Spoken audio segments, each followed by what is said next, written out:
Eu vou colocar um PowerPoint aí na tela, aliás, a produção está fazendo isso para nós, né? Olha essa foto aí.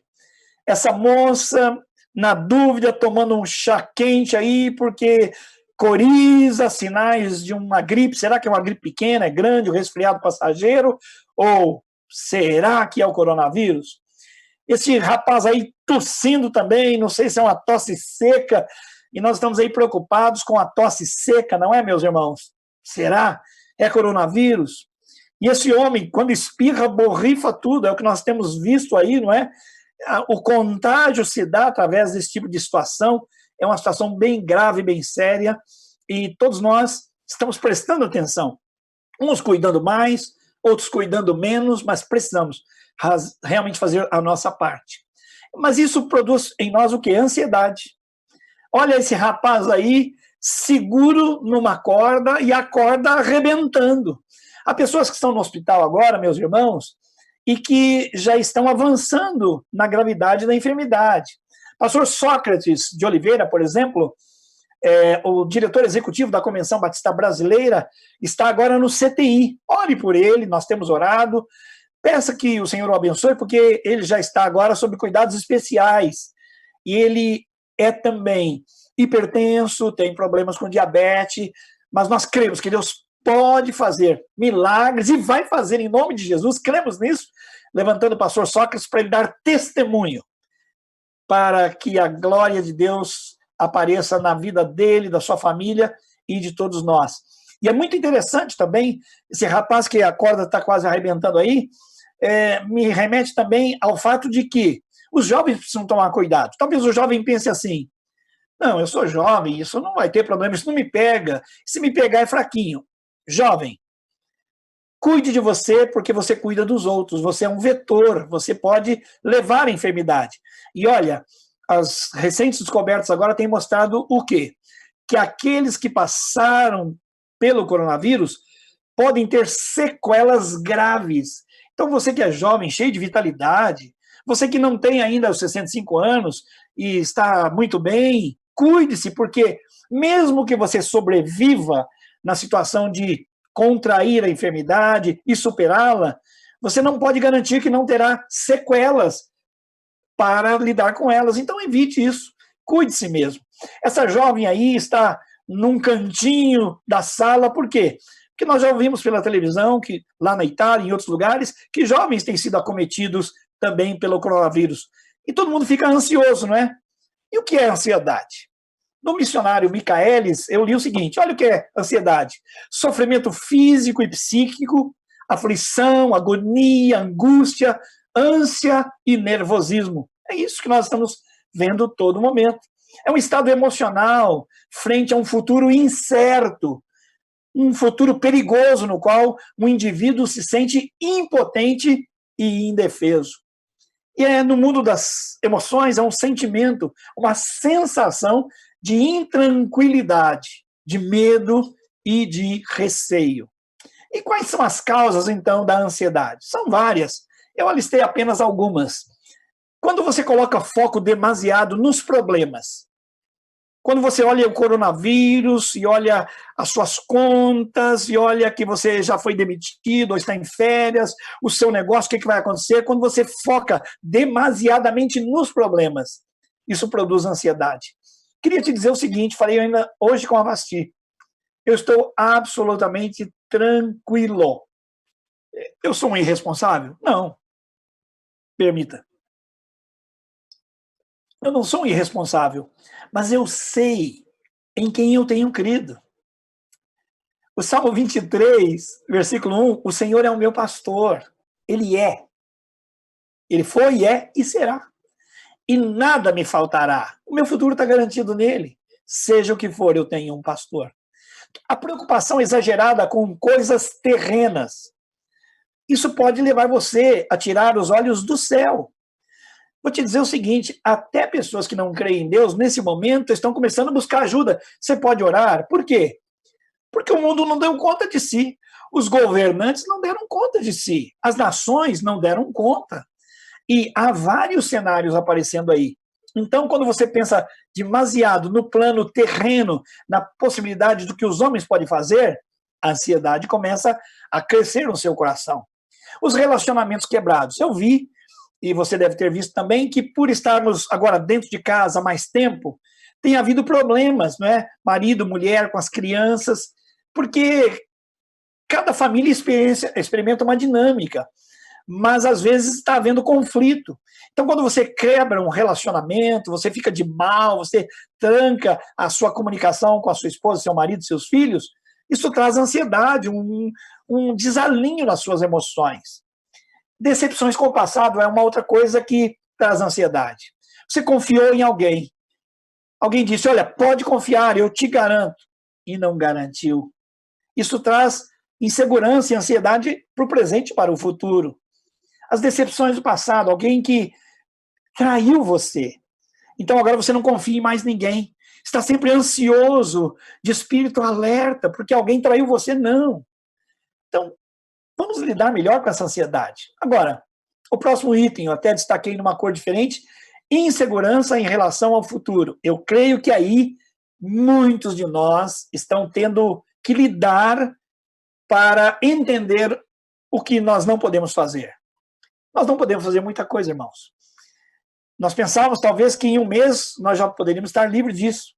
Já faz praticamente um mês que eu estou dentro de casa. Será que é mais um mês ou 2? Eu ouvi o nosso ministro da Saúde já mencionar agosto, setembro para algumas coisas. Eu não sei, mas eu não quero ficar ansioso em relação ao futuro. Eu não mando no futuro. Nem o presidente manda no Brasil, nem o ministro manda no Brasil, ninguém manda em ninguém nesta hora de crise. Há um conjunto de situações que nós não temos, sobre as quais nós não temos domínio. Então, vamos lidar hoje com a ansiedade, cuidando do nosso futuro. E distúrbios também físicos, emocionais, espirituais, podem realmente trazer ansiedade. E a Bíblia? O que a Bíblia fala sobre a ansiedade? Olha lá em Provérbios 12, 25. Nós temos a ansiedade no coração do homem e o abate, mas a boa palavra o alegra. Olha só, a ansiedade no coração do homem e da mulher, mesmo de Deus, o abate. Mas a boa palavra o alegra. E hoje eu trago para você, dos céus, pelo Espírito Santo, uma boa palavra. Diga glória a Deus. Diga. Cutuca a pessoa aí do lado e fala assim, diga glória a Deus. Recebe esta boa palavra. A boa palavra é a seguinte, a ansiedade tem cura. Aleluias. Veja comigo Filipenses, então, 4, 6 e 7. Vamos ler o texto. Não andeis ansiosos por coisa alguma, coisa alguma, coisa alguma, coisa alguma. Em tudo, porém, sejam conhecidas diante de Deus as vossas petições pela oração e pela súplica com ações de graças. E a paz de Deus, que excede todo entendimento, guardará o vosso coração e a vossa mente em Cristo Jesus. Aleluia. O apóstolo Paulo escreveu esta carta de Filipenses e ele estava preso.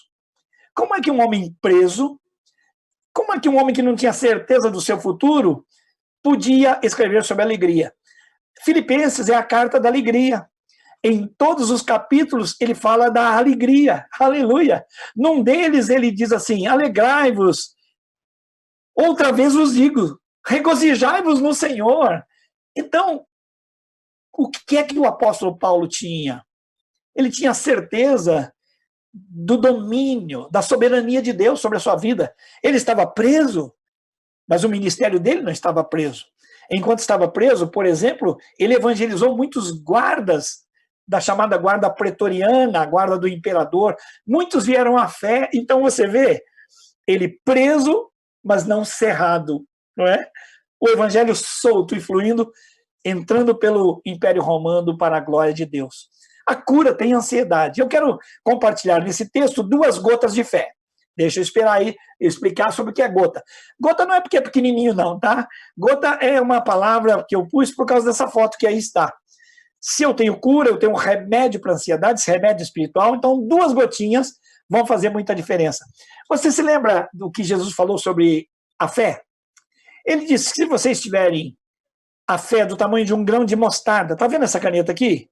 A pontinha dela aqui na minha mão, ó. Um pontinho, tá vendo? Pequenininho. é o tamanho do grão de mostarda.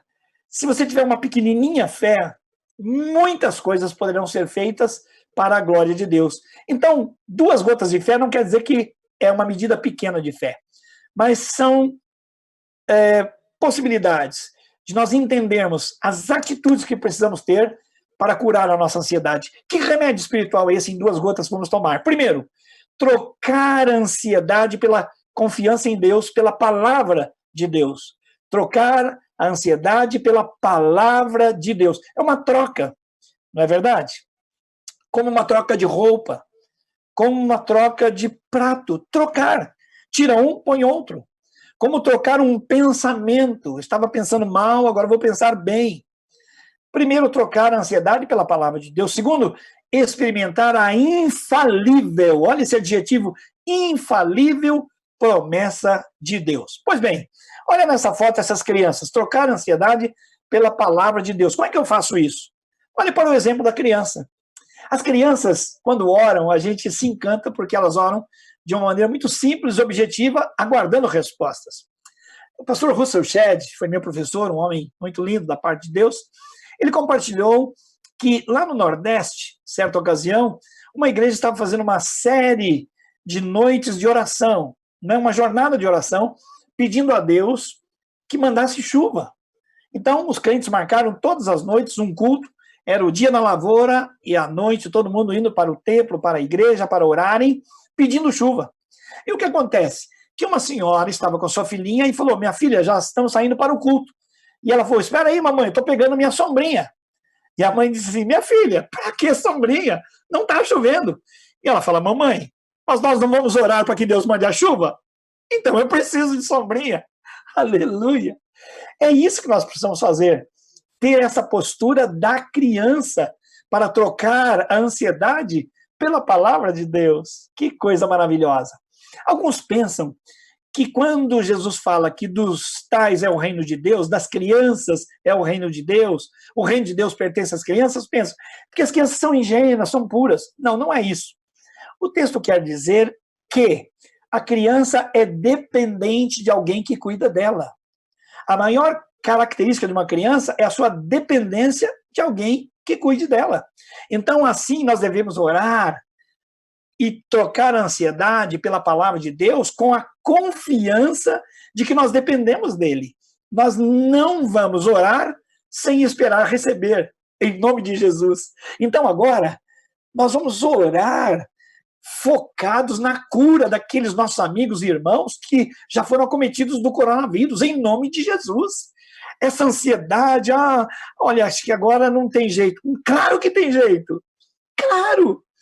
Jesus curou os enfermos, Jesus ressuscitou mortos, Jesus deu ordem para a tempestade, deu ordem ao mar, Jesus repeliu demônios, potestades, não tem nada. Então a palavra de Deus me garante que eu posso trocar a ansiedade pela palavra de Deus. Aquilo que a palavra de Deus revela para mim é o que eu creio.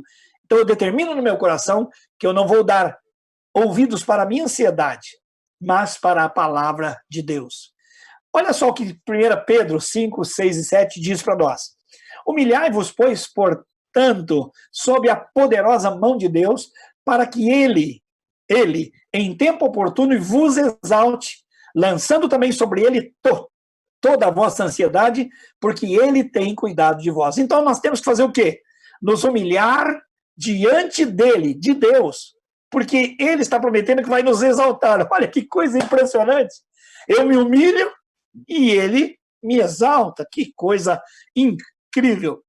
Uma vez eu estava orando com um homem e o convidei para nos ajoelharmos e orarmos juntos. Ele era um cristão antigo na fé.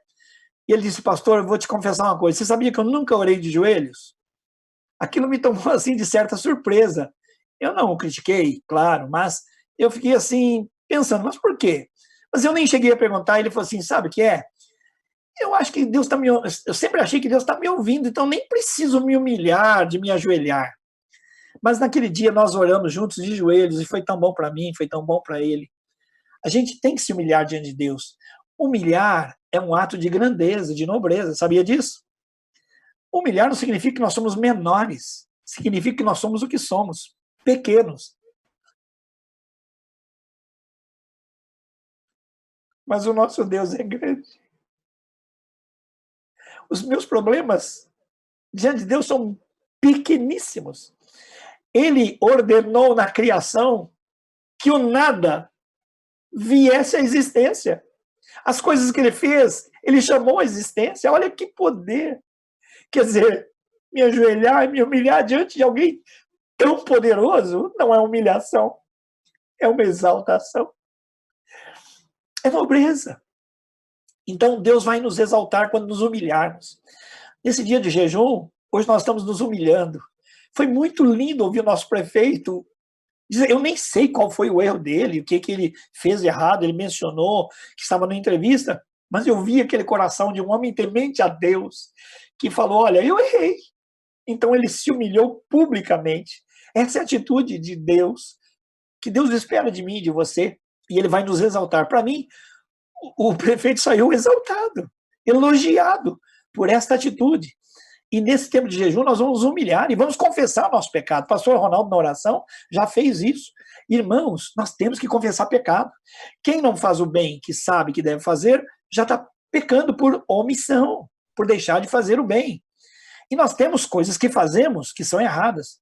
Eu vou, às vezes, numa fila de banco, ou de uma conveniência, ou de um lugar qualquer, um comércio qualquer, e eu vejo lá fora as faixas de estacionamento, e eu vejo que pessoas normalmente entram lá, colocam em cima da faixa do idoso, e não é idoso, colocam em cima da faixa da pessoa que tem uma necessidade especial, um cadeirante, por exemplo, e acho que tudo bem. Não está tudo bem. Há um princípio aí de corrupção, de eu faço, mas não é pequenininho, não tem problema. Nós estamos hoje numa pandemia de corrupção no mundo todo, por causa disso. Então, o que é da minha parte, que Deus me lembrar, eu vou pedir perdão, claro. Segundo, eu tenho que lançar sobre ele toda a minha ansiedade. O que é lançar sobre ele? Já que essa ansiedade está pesando sobre mim, eu transfiro para ele. Como que eu faço isso? Pela fé e pela declaração da minha boca para ele. Quando eu vou ao supermercado, Vasti e eu fazemos compras, eu sempre venho com as compras mais pesadas. Por quê? Para aliviar o peso para ela. E ela já passa para mim as coisas mais pesadas para que eu a ajude. É isso aí.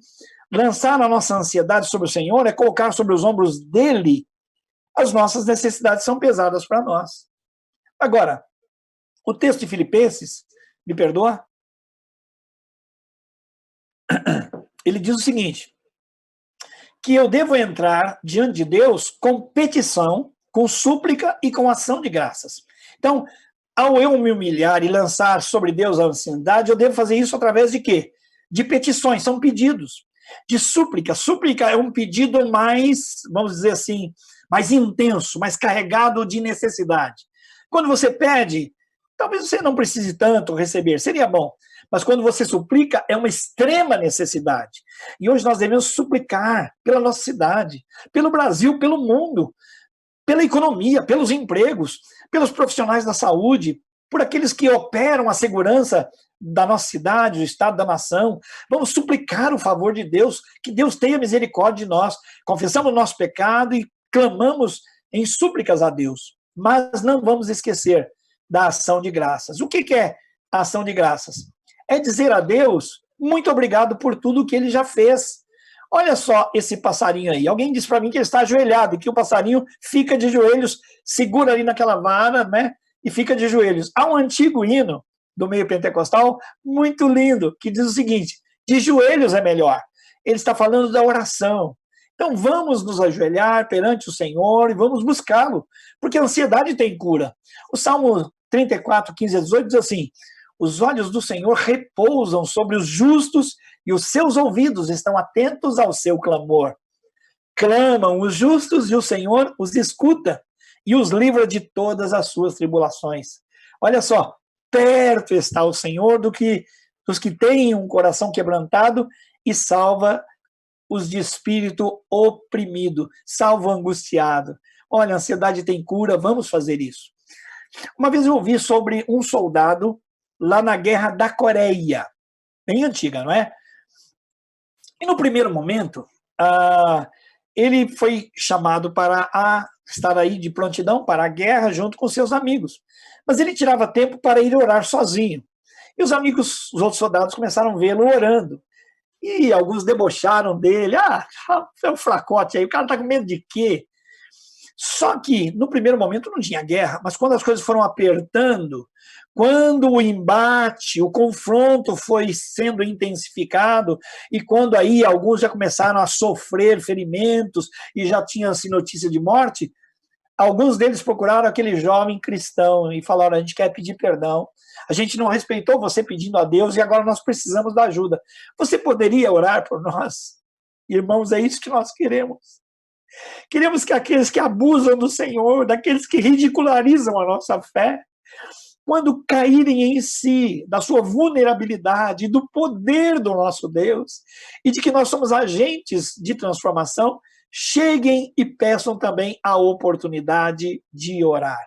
É isso que nós faremos. Mas vamos para a gota número 2, experimentar a infalível promessa de Deus. Deus faz promessas e ele não falha. Olha só, depois do Senhor dizer que nenhuma ansiedade deve estar conosco, devemos ir a Ele em oração, em súplica, com ação de graças, ele faz uma promessa.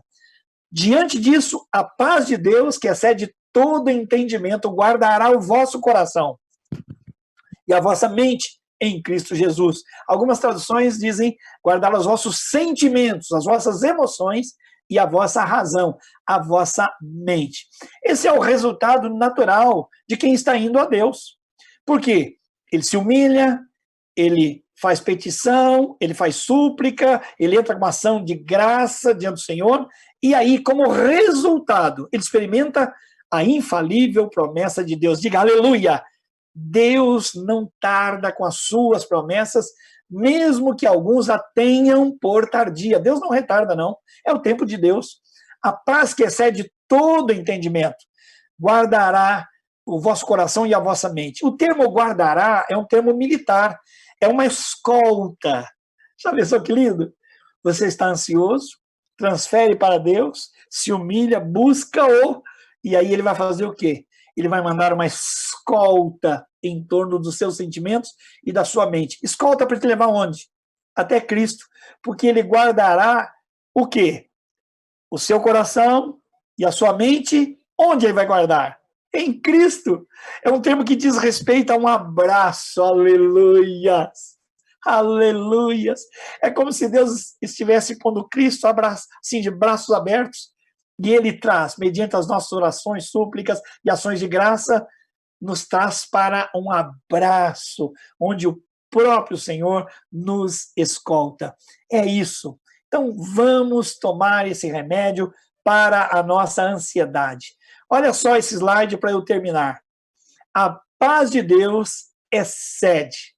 Olha que mar calmo, olha que horizonte infinito, que sol lindo e que calmaria. Logo, logo, em nome de Jesus, nós vamos experimentar a calmaria. O choro pode durar a noite inteira, mas a alegria vem pela manhã. Essa noite longa, não é? Do chamado isolamento, que eu chamo de proteção social, proteção familiar, vai passar. Nós não ficaremos em casa para sempre. Deus está atento para a oração dos seus filhos. E nós sabemos que Deus nos livrará e Ele nos exaltará.